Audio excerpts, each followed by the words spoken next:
Problem is, in Africa we have this notion of neocolonialism, but they forget that neocolonialism also happened in America because the white people who were colonized and then got their independence, they became colonialists, neocolonialists. They colonized the black people in that, and in fact, it's not even colon. They were slaves.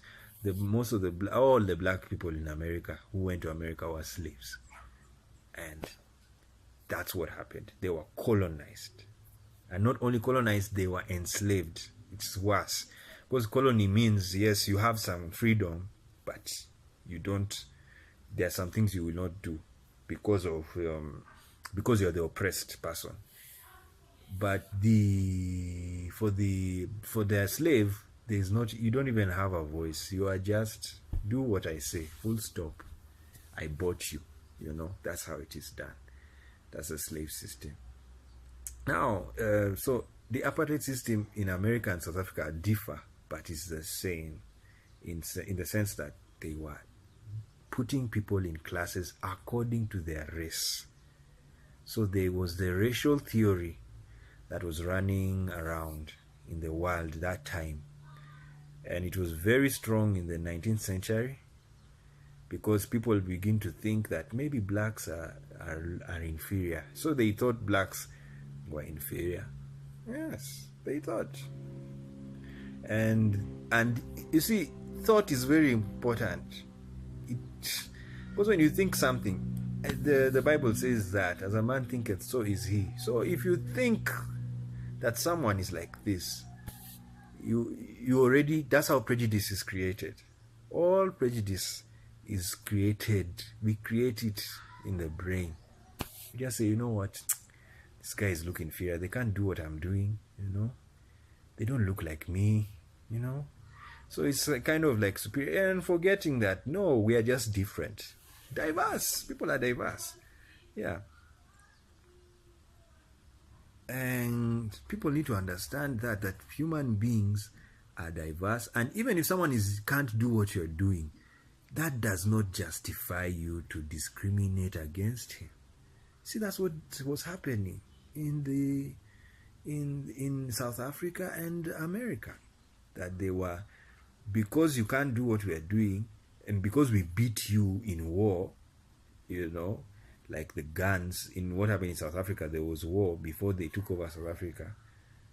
They told them, now we are going to put you in concentration camps, and they did that.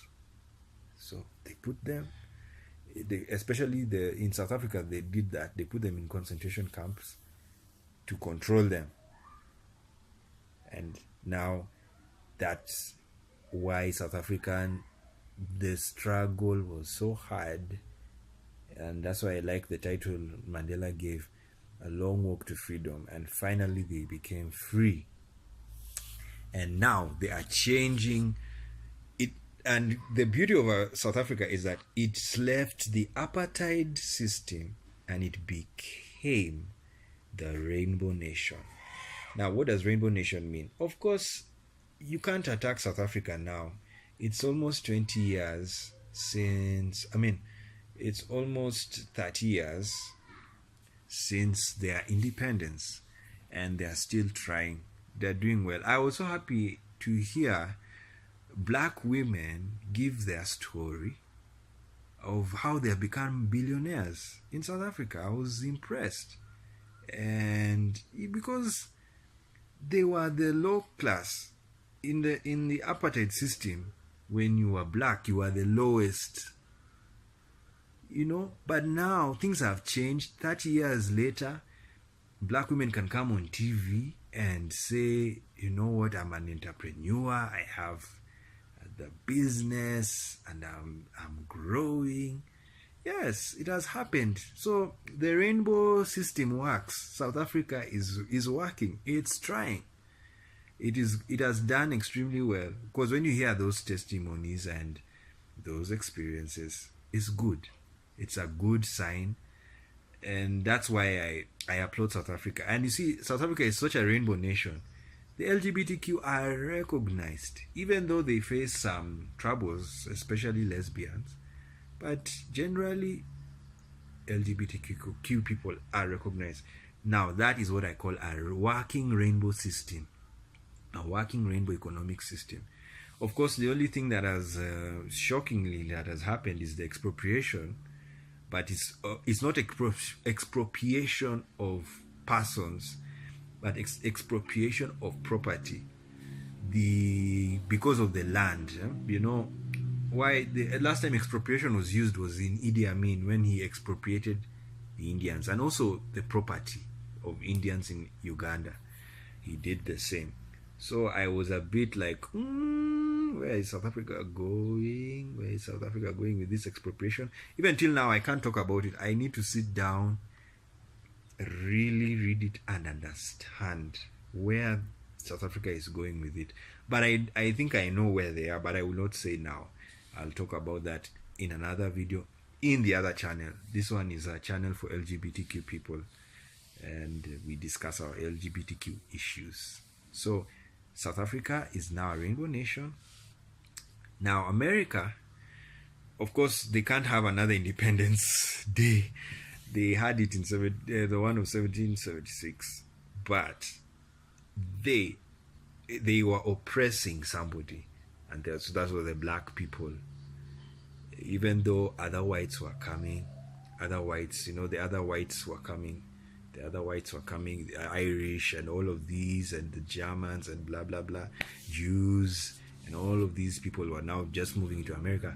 But they were moving into America that was enslaving the blacks until the Civil War ended and the emancipation of the slaves took place. So when this happened, the emancipation, that was around 1865, if I'm not wrong. I'm mixing the years, 63, 64, 65, after the Civil War. And the guys, what happened is the black Americans were now recognized as people. Can you imagine? Almost 100 years after the proclamation of independence. Yes, almost 100 years, and blacks were not considered people. Then they now recognize them. Now, you know, as I've told you what happened, anybody born between that time, their psyche had to change. Their thinking, especially those in the South, they had to change their mindset, and it couldn't. So the KKK was born, you know, because of those things. And they came out and they were like, you know what? We are not happy with what has happened. Yeah, they were bitter that the war ended against their favor. Then next thing you know, the 60s come in. 100 years after the Civil War, MLK comes into the picture and now says, yes, even though you gave us emancipation, it's not enough. People don't look to us, they don't help us, they're not kind to us, they are oppressing us. We are not in chains now, we are in what you call mental chains, or freedom was not allowed because blacks could not go to certain places. The buses were, you know, whites were like, you are treating them like gods, and yet blacks are also humans and therefore can be gods. So everybody's a god. So that's what MLK was saying. No, you know, we are all equal. And it was a tough battle, as we said in the other video. He died. He was killed, not died. He was killed. Yes. Assassinated is even a clearer word. For the cause. Yes. But when you look at, we have not even hit 60 years after that. No, neither have we even hit 100 years after MLK's movement. Just only 50 years later, America now votes in a person of color. And slowly but surely, America slowly accepted black people in the economy. So they also rainbow-sized the economy. But it took time because, as I told you, unlike South Africa that had independence, America didn't have an Independence Day for the civil rights movement. So what happened is, and a new America needed to be born. Maybe they should have had a new Independence Day to say that now that we have recognized black people and all colors, because even Japanese have suffered in America, all Asians and all of this, and the LGBTQ and the women, we are going to have a new Independence Day to recognize the equality of everybody in America, that all Americans are one, even if they're diverse. That's what happened in South Africa. At least South Africa. Even, the anthem, they had to change it. It used to be only Nkosi Sikelel. Then they realized, no, we have to integrate fully. So they rainbow-sized the anthem and put all languages in there to make people know that, yes, even the white people in South Africa are South Africans. Even the Asians are South Africans. Yes. And that's a rainbow nation in success. So the rainbow model, the best country that has done it well, is doing it well, is trying in South Africa. And look at it, economic wise, South Africa is the number one in Africa. Yes, it's number one. And the gays are allowed to live there. People, I just look at other African countries and I just say, you attack gays and you don't know what is happening in South Africa. What is this? Anyway, it's a funny world we live in. It's funnily sad, yes, because people even die just for their sexual identity, when in the same continent they are recognized. What is this? People. Anyway, so now America maybe needs a new Independence Day to recognize to seal the new America that MLK created. That's my view.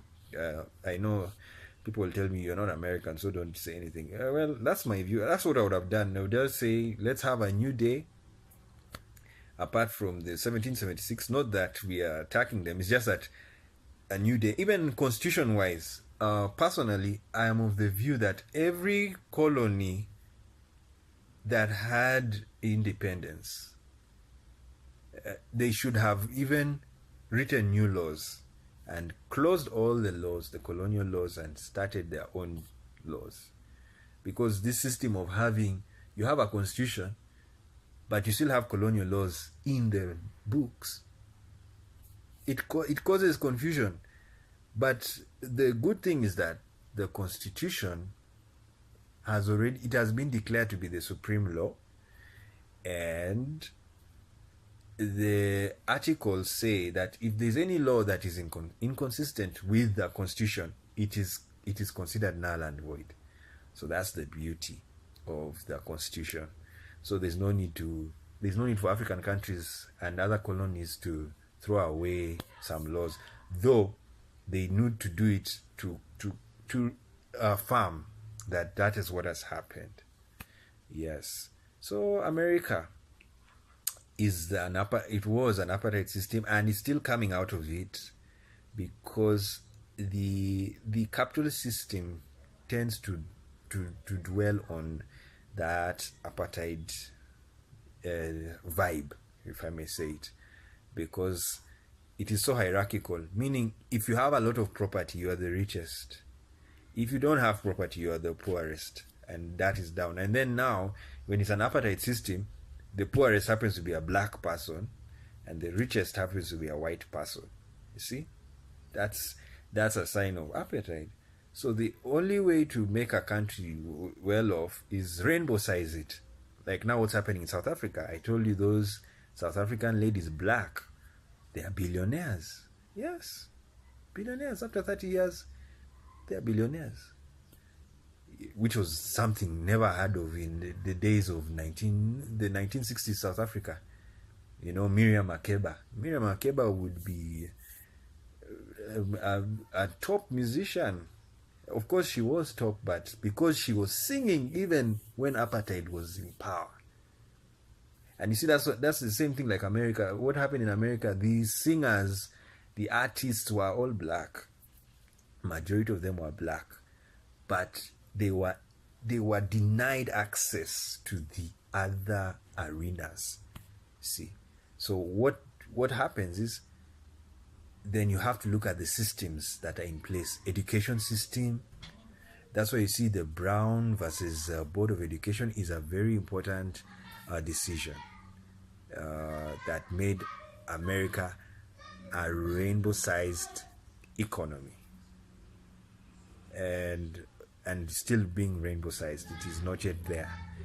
Thanks to Obama, the LGBTQ people are now part of the American society. Finally, they are allowed to marry, and they have decriminalized gay sex there. Yes. So those are the differences between the apartheid system and the caste system and the rainbow system. The rainbow system is the best because it allows for equality and diversification.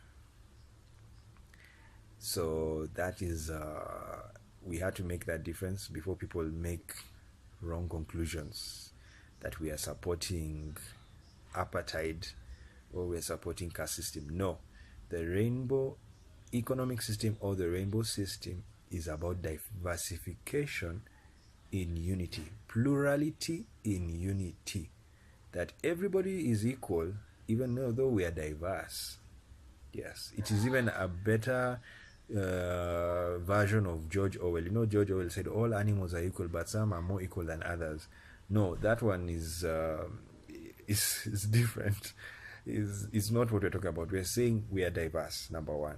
But even though we're diverse, everybody deserves equal access to everything. Equal access to capital, equal access to education, equal access to housing, equal access, all of that, so that it is going to be merit that you get a job because of your education, you get your job because of your competence, you get your job because of your, and then now when you have identity problems, identity inequality, like what happens in some companies, you find when the companies, women maybe are not being paid well because they are women. Yes, then you have to sort out issues. That's what has happened now in Africa, whereby parliaments now have to include women in political offices because there was an issue. The African system, the old African culture was that women are not supposed to be leaders. That was the old system. And it was also reinforced by colonialism. Partly because colonialism, even the queen, she's a woman and she's ruling. So if the colonialists were really anti-women, she would not be allowed to rule. They would have a rule that it's only a man who is to be king. Yes, but no, it's not the sense there. But in Africa, the housing system, the household model was mostly the men in charge. But conscious transformation is taking place, and people now are realizing that no, you can also give a chance to a woman. Of course, not just because of her identity, but because of also her merit. Because you don't want a case of, you're just giving jobs because she's a woman. No, give it to her because she's a woman and she has the capacity to do it. And it is already happening in the African political systems, just to diversify. Now, what we are asking for is also, of course, even disabled people can be in power. They are given their special seats. LGBTQ people, as I've said, it's only South Africa that really recognizes them very well. And the other African countries are yet to come, but slowly they're coming because of education. They have to understand that LGBTQ issues are scientific. Yes, they are factual. They exist. And they have a right to be part of society and do what they want to do. Yes. And so, that is my analysis, comparing and contrasting of the rainbow economic system, apartheid system, and caste